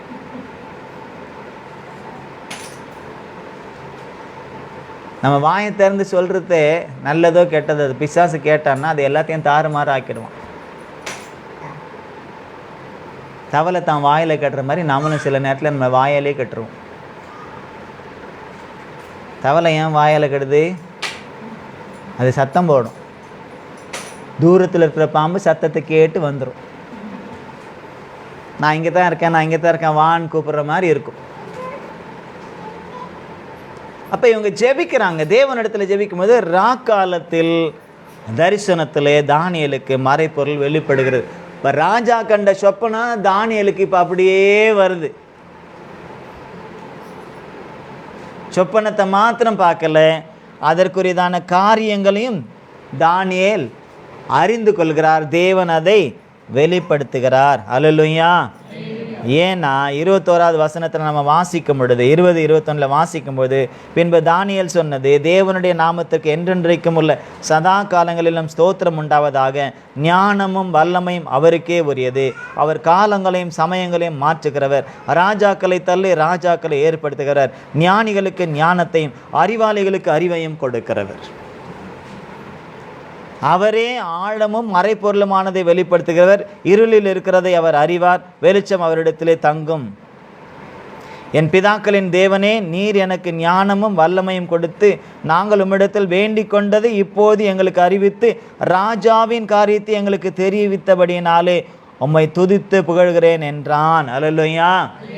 இப்போ அவனுக்கு கொடுக்கப்பட்டது, அதற்காக அதை வெளிப்படுத்தி கொடுத்த தேவனை என்ன செய்கிறான்? உடனே துதிக்கிறான், ஸ்தோத்தரிக்கிறான், ஆராதிக்கிறான், நன்றி சொல்லத்தான். சொப்பனம் வந்தாலும் தேவனை துதிக்கணும், ஸ்தோத்தரிக்கணும், ஆராதிக்கணும். அப்போ தான் மறுபடியும் கொடுப்பார், இல்லைன்னா கொடுக்க மாட்டார். நல்லதாக இருந்தாலும் துதிக்கணும், கெட்டதாக இருந்தாலும் துதிக்கணும். துதித்து நல்லதாக இருந்தால் தான் மகிழ்ச்சி அடையணும், கெட்டதாக இருந்தால் அவரிடத்துல வேண்டுதல் வைக்கணும். ஆண்டவரே வேண்டாம் சொல்ல தான் முடியும், ரிக்வஸ்ட் தான் பண்ண முடியும். வேண்டவே வேண்டாம், செய்யவே செய்ய, அதுதான் செய்யணும்னு அவர் தீர்மானித்திருந்தால் அதை மாற்ற முடியாது. ஆமென். அப்போ இங்கே எல்லாம் வெளிப்படுகிறது, எல்லாத்தையும் இப்போ பெற்றுக்கிட்டு அடுத்த நாள் போயிட்டு ராஜா முன்னால் நின்று ராஜாவுக்கான அந்த தரிசனத்தையும் அவனுடைய சொப்பனத்தையும் அந்த சொப்பனத்திற்கு அர்த்தத்தையும் சொல்லும் பொழுது ராஜா என்ன சொல்கிறார் தெரியுமா? 48வது வசனத்தை வாசிங்க. 2:48. பின்பு ராஜா தானியேலை பெரியவனாக்கி அவனுக்கு அநேகம் சிறந்த வெகுமதிகளை கொடுத்து அவனை பாபிலோன் மாகாணம் முழுவதுக்கும் அதிபதியாகவும் பாபிலோனில் உள்ள சகல நாடுகளின் மேலும் பிரதான அதிகாரியாகவும் நியமித்தார். ஆமென். அந்த 47வது வசனத்தில் ராஜா தானியேலை நோக்கி, நீ இந்த மறைப்பொருளை வெளிப்படுத்தினபடியினால் மெய்யாய் உங்கள் தேவனே தேவர்களுக்கு தேவனும் ராஜாக்களுக்கு ஆண்டவரும் மறைப்பொருள்களை வெளிப்படுத்துகிறவருமாய் இருக்கிறார் என்றான். அல்லேலூயா. அந்நிய கிரியைகளை வணங்கக்கூடிய ஒரு ராஜா, ஒரு கர்த்தருடைய பிள்ளை, அவனுடைய சாட்சியின் நிமித்தம் தேவன் அவனோடு கூட இருந்து அவனை நடத்தின நிமித்தம், இவன் தேவனோடு நடந்ததின் நிமித்தம் ராஜா சாட்சி கொடுக்கிறாரு, உங்க தேவன் தாப்பா மெய்யான தேவன். அல்லேலூயா. நம்ம போயிட்டு எங்க இயேசு தான் மெய்யான தெய்வம், இயேசு தான் மெய்யான தெய்வம் சொல்ல வேண்டிய அவசியம் இல்லை. அடுத்தவங்க சொல்லணும். எப்படி? நம்முடைய நடக்கையை பார்த்து, நம்முடைய கிரியைகளை பார்த்து, நம்முடைய வார்த்தைகளை பார்த்து, நாம் தேவனோடு இருக்கக்கூடிய உறவை பார்த்து, தேவனை ஆராதிக்கக்கூடிய விதத்தை பார்த்து, தேவன் நமக்காய் கிரியை செய்வதை பார்த்து அடுத்தவங்க தான் சொல்லணும் சாட்சியாக. என்னன்னு அதுக்குன்னு நாம் இயேசு மெய்யான தேவன்னு சொல்லக்கூடாதுன்னு அர்த்தம் இல்லை. நாம் சொல்கிறத அடுத்தவங்க சொல்கிற அளவுக்கு நாமே நம்முடைய கிரியைகளில் அதை வெளிப்படுத்த வேண்டும். சும்மா வாயால் வடை சுடக்கூடாது, கிரியைகளிலே வெளிப்படுத்த வேண்டும். இங்கே தானியேல் கிரியைகளிலே வெளிப்படுத்துகின்றார். நம்முடைய தேவன் தான் மெய்யான தேவன் என்பதை இவர் போய் சொல்லலை. எங்கள் தேவன் பார் பெரிய தேவன், எங்கள் தேவன் ரொம்ப பெரியவர், அவர் தான் எல்லாம் அப்படின்லாம் இவர் சொல்லலை. அந்த ராஜாவே சொல்லும்படியாக தானியேல் அங்கே விசேஷமானவனாய் தேவனை வெளிப்படுத்தினார். அல்லேலூயா. இதற்கெல்லாம் காரணம் என்ன? தேவன் அப்படி தானியேலை பயன்படுத்தினதற்கு காரணம் என்ன? தானியேலுடைய கீழ்ப்படிதல். எங்கே?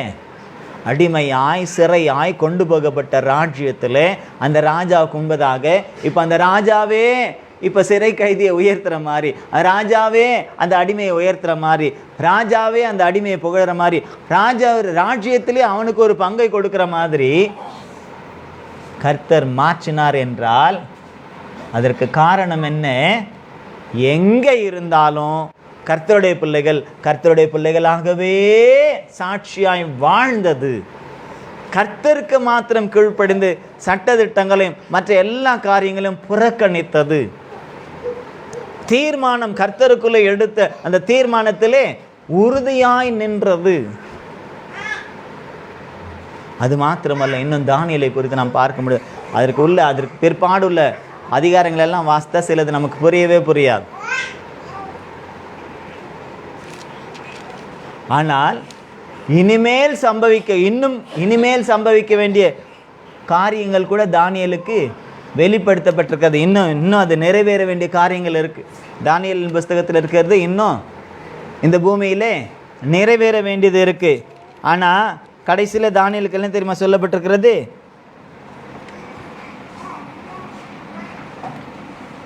கடைசி அதிகாரம் 12வது அதிகாரம் 13வது லாஸ்ட் வசனத்தை வாசிங்க. கடைசி அதிகாரம் கடைசி வசனத்தை வாசி. நீயோ வென்றால் முடிவு வரும் மட்டும் எங்க போயிருக்க சொல்றாரு? நீ இளைப்பாறி கொண்டிருந்து நாட்களின் முடிவிலே உன் சுதந்திர வீதத்திற்கு. ஆமென். தானியேலுக்கு இனிமேல் இந்த உலகத்தில் நடக்கக்கூடியதான காரியங்கள், நடந்த காரியம், நம்முடைய இப்போ சூழ்நிலை நம்ம இருக்கக்கூடிய இந்த காலகட்டத்தில் பார்க்கும்போது சில காரியங்கள் நடந்திருக்கு. இன்னும் சில காரியங்கள் தீர்க்க தரிசனங்கள் நிறைவேற வேண்டியிருக்கு. அப்படி நிறைவேற வேண்டிய இந்த இத்தனை காரியங்களையும் பெற்றுக்கொண்ட தானியேலுக்கு சொல்லப்படுது, எப்போ உன் டியூட்டி முடிஞ்சிட்டு, உன்னுடைய காலம் முடிஞ்சிட்டு, நீ இப்போ என்ன செய்? நீ தீர்க்க தரிசனம் உரைத்தது, எழுதி வைத்தது, வெளிப்படுத்தினது எல்லாமே இப்போ உனக்கு கொடுக்கப்பட்டதெல்லாம் முடிஞ்சு போச்சு. சில விஷயங்கள் உனக்கு இப்போ மறைப்பொருளாக தான் இருக்கும். சில விஷயங்கள் மறைப்பொருள். இப்போ ஏன்னா இப்போ நமக்கு இனிமேல் நடக்க போகிறது நமக்கு தெரியாது. இன்னும் நடக்க போகிறது இந்த தானியேல் புஸ்தகத்தில் எழுதப்பட்டது இன்னும் நடக்க போகுது, அது நமக்கும் தெரியாது. ஆனால் இப்படியெல்லாம் நடக்கும்னு இந்த வார்த்தையில் வைத்து நம்ம அனுமானிக்கப்படுகிறது. உணர்ந்து கொள்ளுங்க இப்படியெல்லாம் நடக்கலாம் அப்படின்ட்டு. ஆனால் அதை நம்ம பார்ப்போமோ பார்க்க மாட்டோமோ நமக்கு தெரியாது. தானியேலுக்கு கொடுக்கப்பட்ட தரிசனம் அவர் தரிசனத்தில் பார்த்தார், நிகழ்வில் பார்க்கல. ஏன் பார்க்கலன்னா அவருக்கு எது கொடுக்கப்பட்டது அது முடிஞ்சுது. அவர் சொல்லிட்டாரு, தேவன் சொல்ல, நீ போயிட்டு என்ன செய்? முடிவு வரும் மட்டும் போயிரு. எங்கே போயிருக்க சொல்கிறாரு? இளைப்பாறி கொண்டிரு. அப்படின்னா என்ன? Rest in peace. அவர் ஓய்வு எடுத்து, நீ செய்ததெல்லாம் போதும், எனக்காக நீ பட்ட பிரயாசங்கள் எல்லாம் போதும், நீ போயிட்டு ஓய்வு எடுத்து கொண்டிரு. நாட்களின் முடிவிலே உன் சுதந்திர வீதத்துக்கு நீ என்ன செய்வ? எழுந்திருப்பாய். அப்படின்னா கடைசி நாளிலே பரிசுத்தவான்கள் உயிரோடு எழுப்பப்படும் பொழுது தானியேலையும் கர்த்தர் என்ன செய்வார்? எழுப்புவார். ஏன்னா சொன்னவர் அவர் தானே, நீ போய் படுத்துக்கப்பா, நான் உன்னை எழுப்பேன்னு சொன்னவர் அவர் தானே. அப்படி தானே சொல்லியிருக்கிறாரு. போய் இளைப்பாறி கொண்டிரு, நாட்களின் முடிவில் உன் சுதந்திர வீதத்துக்கு எழுந்திருப்பாய். அப்படின்னா அவர் எழுப்புவார். தானியேலின் கல்லறை ஈரானில் இருக்குதுன்னு சொல்கிறாங்க. தானியேலின் கல்லறை எங்கே இருக்கான்? ஈரானில் இருக்கு. எங்கே வேணாலும் இருக்கட்டும், அது இருக்குதோ இல்லையோ நமக்கு தெரியாது. ஆனால் தானியேல் இளைப்பாரி கொண்டு இருக்கிறார். ஏதோ ஒரு இடத்துல இளைப்பாரி கொண்டு இருக்கிறார். அவருடைய பிரேதம் வைக்கப்பட்டதாக சொல்கிறாங்க. ஆனால் அவருடைய ஆத்மா தேவனுடைய கட்டில் என்ன செய்கிறது? அது இளைப்பாரி கொண்டு இருக்கிறது. தேவன் அந்த ஆத்மாவை எழுப்பும்போது இந்த பூமியில் இருக்கிற சரீரமும் சேர்ந்து என்ன செய்யும்? அது எங்கே ஒளிஞ்சிருந்தாலும், யார் ஒழிக்கப்பட்டிருந்தாலும், அல்லது மண் மேலே மண் போட்டியில் உலகமே மாறி போயிருந்தால் கூட, ஆழத்தில் இருந்தால் கூட, அதால பாதாளத்தில் போயிருந்தால் கூட தேவன் என்ன செய்திருவார்? அதை வெளியே கொண்டு வந்துடுவார். அல்லேலூயா. இதிலிருந்து நமக்கு தெரிவது என்ன? நமக்கும் இப்படிப்பட்ட இளைப்பாறுதல் உண்டு. ஒருவேளை தேவனுடைய வருகை பிந்தும் என்றால் நாமும் கூட இளைப்பாற வேண்டிய சூழ்நிலை வரும். அப்படி இளைப்பாற வேண்டிய சூழ்நிலை வந்தால் சந்தோஷமாக கர்த்தரே நம்மளை வழி அனுப்பி வைக்கணும். எப்படி? கல்லறையில் போய் இளைப்பாறத்துக்கு கூட கர்த்தரை அனுப்பி வைக்கிறோம். நீயோ இளைப்பாரி கொண்டுரு, கடைசியில் நான் உன்னை எழுப்புறேன்ப்பா அப்படின்னு சொல்லிட்டு கர்த்தரை அனுப்பி வச்சா சந்தோஷம். மரணமும் கூட நமக்கு சந்தோஷம். அது மரணம் அல்ல, உலகப்படி அது மரணம். ஆனால் அது மரணம் அல்ல, அது நமக்கு ஒரு ஆழ்ந்த உறக்கம், ஒரு நீண்ட உறக்கம், ஒரு நீண்ட இளைப்பாறுதல். ஆனால் அந்த இளைப்பாறுதல் நமக்கு நன்மையாக அமையணும்னா கீழ்ப்படிதல் ரொம்ப முக்கியம். கீழ்ப்படியாதவங்களெல்லாம் யாரையும் கர்த்தர் எழுப்ப மாட்டார். இந்த பூமியில் அவருக்கு கீழ்ப்படியாமல் நடந்துட்டு ஆண்டவரே எழுப்பணும்னு சொன்னால் எழுப்ப மாட்டார். ஆமென். அல்லேலூயா. இப்போ கீழ்ப்படிதல் ரொம்ப முக்கியம். கர்த்தருக்குள்ளே நாம் எடுக்கக்கூடிய தீர்மானம் தேவனுக்கு பிரியமானதாக இருக்கணும். தானியேல் எடுத்த தீர்மானம் தேவனுக்கு பிரியமாக இருந்ததுனால எல்லாருடைய கண்களிலும் தயை கிடைக்க செய்தார். எல்லா இடத்துலையும் தானியேலை உயர்த்தி உயர்த்தி வைத்தார். சிங்கங்கிட்ட போனால் சிங்கம் ஒன்றும் தொடலை அவரை. கர்த்தர் வாயை கட்டிட்டார். சத்துருக்கள் என்னென்னமோ செஞ்சு பார்த்தாங்க, ஒன்றும் நடக்கலை. தானியேல் அந்நிய தேசத்திலே அந்நிய தெய்வங்கள் பெயர் மாற்றப்பட்டு அந்நிய கிரியைகளுக்கு உட்பட சொல்ல அந்த சூழ்நிலையிலும் கூட அதையெல்லாம் தள்ளி தேவனுடைய கட்டளைகளுக்கும் பிரமாணங்களுக்கும் மாத்திரம், தேவனுக்கு மாத்திரமே கீழ்ப்படைந்து தன்னை தேவனுக்கென்று காத்து கொண்டதினாலே தேவன் அவனை பிரியமானவன் என்று சொன்னார். அநேக காரியங்களை வெளிப்படுத்தி கொடுத்தார். இனிமேல் நடக்கக்கூடிய சம்பவத்தையும் வெளிப்படுத்தி கொடுத்திருக்கிறார். அதுவும் ஏற்கனவே நடந்தது எப்படியோ அதே போல் இனிமேலும் நடக்க வேண்டியதும் நடக்கும். ஆகவே நாம் நம்முடைய வாழ்க்கையிலே நம்மை குறித்து தேவனுடைய திட்டமும் தீர்மானமும் என்னவோ, நமக்கு கொடுக்கப்பட்ட கட்டளைகளும் பிரமாணங்களும் என்னவோ, நாம் எவ்விதமாய் தேவனை இடைவிடாமல் ஆராதிக்க வேண்டும், ஜெபிக்க வேண்டும், அவரை துதிக்க வேண்டும், ஸ்தோத்தரிக்கனுடைய நாமத்தை மகிமைப்படுத்த வேண்டும், புறஜாதிகள் மத்தியில் சாட்சியாய் நிற்க வேண்டுமோ, எதற்கெல்லாம் தீட்டுப்படுத்தாமல் நம்மை காத்து கொள்ள வேண்டுமோ, உலகத்தால் கரைப்படாதபடிக்கு நம்ம எப்படியெல்லாம் நம்மை காத்து கொள்ள வேண்டுமோ, அதுதான் தேவனுக்கு உகந்த ஒரு பலியாக, ஆராதனையாக, தேவனுக்கு நாம் பிரியமானவர்களாக மாறுவதற்கு அது காணப்படுகிறது. ஆகவே நம்மை ஒப்பு கொடுப்போம். ஆண்டவரே, இப்படிப்பட்ட ஒரு கீழ்ப்படிதல் உடைய பிரமாணங்களுக்கும் உடைய கட்டளைகளுக்கும். பிரமாணம் கட்டளைன்னா என்ன? அவர் என்ன சொல்லியிருக்காரோ அதை கை கொள்வது, அவர் என்ன பேசுகிறாரோ அதை கேட்டு அதற்கு அப்படியே செவி கொடுப்பது, அவர் வெளிப்படுத்தி கொடுக்கக்கூடிய சத்தியத்திற்கு நாம் நம்மை அர்ப்பணிப்பது, இதுதான் ரொம்ப முக்கியம். இன்றைக்கு நம்மை ஒப்பு கொடுப்போம். ஆண்டவரே, இப்படிப்பட்ட ஒரு கிருபை எனக்கு தாரும். தானியேலுக்கு இளைப்பாறுதலை கூட நீர் சந்தோஷமாய் அனுப்பி வைத்தீர். ஒரு வாக்குத்தத்தத்தோடு அனுப்பி வைக்கிறார். இளைப்பாறுதலுக்கு கூட மறுபடியும் நீ எழுந்திருப்ப, நான் உன்னை எழுப்புவேன். உன் சுதந்திர வீதத்துக்கு, அதாவது உனக்குரிய ஆசீர்வாதத்தை நீ பெற்றுக்கொள்வதற்கு, பரலோகத்திலே உனக்குரிய ஆசீர்வாதத்தை நீ பெற்றுக்கொள்வதற்கு எழுந்திருப்பாய். அப்படின்னா நான் உன்னை எழுப்புவேன். உனக்குரிய ஆசீர்வாதத்தை நான் ஆயத்தப்படுத்திட்டு எழுப்புவேன். ஆமென். அல்லேலூயா. இப்போ நமக்கும் அப்படிதான், தானியேலுக்கு மட்டுமல்ல நமக்கும். அப்போ நம்முடைய மரணம் என்றாலும் கூட அதுவும் கூட சந்தோஷமாக அவருடைய சமூகத்தில் இளைப்பாறுவதாய் அவரே அனுப்பி வைக்கக்கூடியதாக இருந்தால் அவரே எழுப்புவதும் அது எளிதாக இருக்கும். ஆமென். ஆகவே எதுவாக இருந்தாலும் வாழ்வோ சாவோ, அதுதான் பவுல் சொல்கிறார், நான் எல்லா நிலைமையிலும் மனரம்யமாக இருக்க கற்றுக்கொண்டேன். கிறிஸ்து எனக்கு ஜீவன், சாவு எனக்கு ஆதாயம்.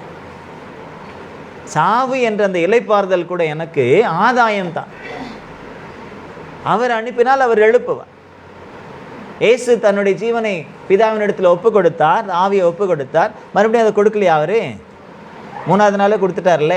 ஏன்னா அவரை குறித்து இன்னும் நிறைய வேலைகள் அவருக்கு இருக்குது பரலோகத்தில். அதை செய்கிறதுக்காக அவரை சீக்கிரம் எழுப்பிட்டார். தானியலுக்கெல்லாம் போதும் பண்ணி, இது பூலோகத்தில் இவ்வளோ செய்தது போதும், கடைசியில் பார்த்துக்கலாம், உன்னுடைய வீதத்துக்கு எழுந்திருக்கும் போது நான் எழுப்புவேன் அப்படின்னு ஓய்வு எடுக்க வச்சிருக்கிறேன். ஒருவேளை நமக்கும் இப்படிப்பட்ட இளைப்பாறுதல் அவருடைய வருகை பிந்தும் என்றால், வரும் என்றால், நாமும் கூட சந்தோஷமாக இளைப்பாரி நம்முடைய சுதந்திர விதத்துக்கு எழுந்திருக்க வேண்டும் என்றால், தானியலை போல நமக்கும் அந்த கீழ்ப்படிதல் மிக மிக முக்கியம். எந்த காரியத்தினாலும், உலக காரியங்களினாலே, அந்நிய காரியங்களினாலே நம்ம என்ன செய்யக்கூடாது?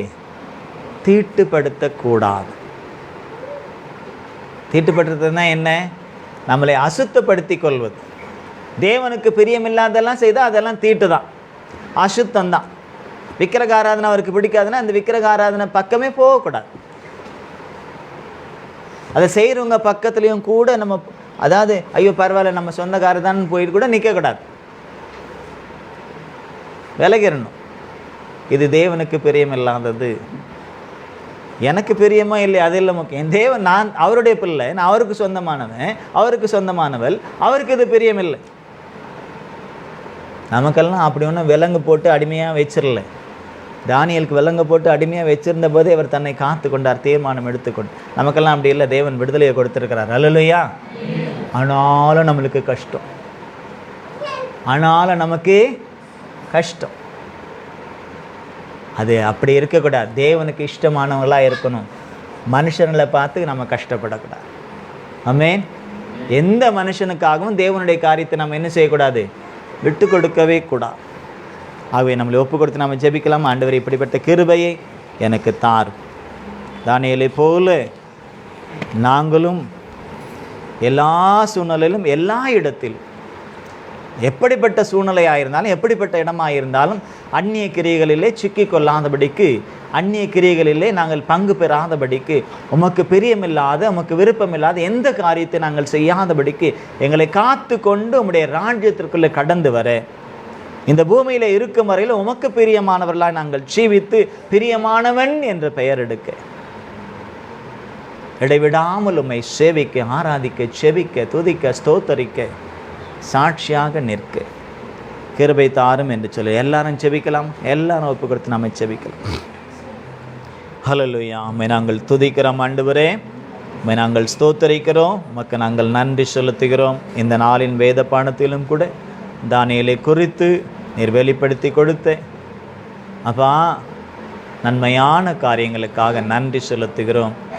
தானியேலுடைய வாழ்க்கையிலே எப்படிப்பட்ட தீர்மானத்தை எடுத்து, உமக்கு பிரியமான அந்த தீர்மானத்தை எடுத்து, உமக்கு கீழ்ப்படிந்து, நம்முடைய பிரமாணங்களுக்கும் கட்டளைகளுக்கும் கீழ்ப்படிந்து, ராஜாக்களின் கட்டளைகளை தள்ளி, ராஜாக்களுடைய சட்டதிட்டங்களை தள்ளி, உமக்கு மாத்திரம் கீழ்ப்படிந்து, உம்மை மாத்திரம் நோக்கி பார்த்து, உம்முடைய சமூகத்திலிருந்து இரக்கத்தை பெற்றுக்கொண்டு, உம்முடைய சமூகத்திலிருந்து ஆண்டவரே ஞானத்தை பெற்றுக்கொண்டு, புத்தியை பெற்றுக்கொண்டு, தரிசனங்களை பெற்றுக்கொண்டு, உமக்காக வாழ்ந்து இளைப்பாரி கொண்டிருக்கிற தானியேலை போல தன்னுடைய சுதந்திர வீதத்தை பெற்றுக்கொள்வதற்காக எழுந்திருக்க காத்திருக்கக்கூடிய தானியேலை போல நாங்களும் கூட ஆண்டவரே எப்பொழுதும் உமக்கு வீட்டிலோ வெளியிலோ செல்லக்கூடிய இடத்துல, உறவுகள் மத்தியிலோ, நண்பர்கள் மத்தியிலோ, தேசத்தின் மத்தியிலோ, புறஜாதிகள் மத்தியிலோ யாராயிருந்தாலும் நாங்கள் உம்முடையவர்கள் என்பதை உணர்ந்து உமக்கு பிரியமாக மாத்திரம் நாங்கள் காணப்பட்டு, உமக்கு உம்முடைய நாமத்தின் மகிமைக்காக நாங்கள் வளர்ந்து கனி கொடுக்க உம்முடைய பரிசுத்த ஆவியானவர் மூலமாக நீர் எங்களை பலப்படுத்தி நடத்த முடியாது. உங்கள் கருத்தில் எங்களை ஒப்பு கொடுக்கிறோம். ஏற்றுக்கொள்ளும், அங்கீகாரியும், ஆசீர்வதியும். வந்திருக்கதான பிள்ளைகள் ஒவ்வொருவரும் இந்த தீர்மானத்தோடு கூட கடந்து போய் உமக்காக ஜீவிக்கும். நீங்கள் தம்மை கிருபை தாங்க. ஆன்லைனில் பார்த்து கொண்டிருக்கிற பிள்ளைகளை நீங்கள் ஆசீர்வதிங்க. இனி பார்க்கக்கூடியவர்களும் கூட நீங்கள் தம்மை ஆசீர்வதித்து உமக்கென்று எழும்பி பிரகாசிக்கும், உமக்காக வாழ்ந்து ஜெயிக்க, சாட்சியாக நிற்க உதவி செய்ய வேண்டுமாய் அருமை இரட்சகரும் மீட்பரும் ஆகிய இயேசு கிறிஸ்துவின் விலையேற பெற்ற நாமத்தில் ஜெபத்தை ஏறெடுக்கிறோம் எங்கள் ஜீவனுள்ள நல்ல பிதாவே, ஆமேன். என் ஆத்துமாவே, உம்மோடு உள்ளமே, என் ஆத்துமாவே கர்த்தர் செய்த மறவாது. நம்முடைய கர்த்தராகிய இயேசு கிறிஸ்துவினுடைய கிருபை, பிதாவாகிய தேவனுடைய அன்பு, பரிசுத்த ஆவியாருடைய அன்யோன்ய ஐக்கியம் நம் அனைவரோடும் எல்லா பரிசுத்தவான்களோடும் கூட இவரைக்கு மட்டும் தங்கி தரிப்பதாக. ஆமேன். ஹல்லேலூயா, ஹல்லேலூயா, ஹல்லேலூயா. கர்த்தர் உங்களை ஆசீர்வதிப்பாரா. God bless you. Praise the Lord, praise the Lord, praise the Lord, praise the Lord.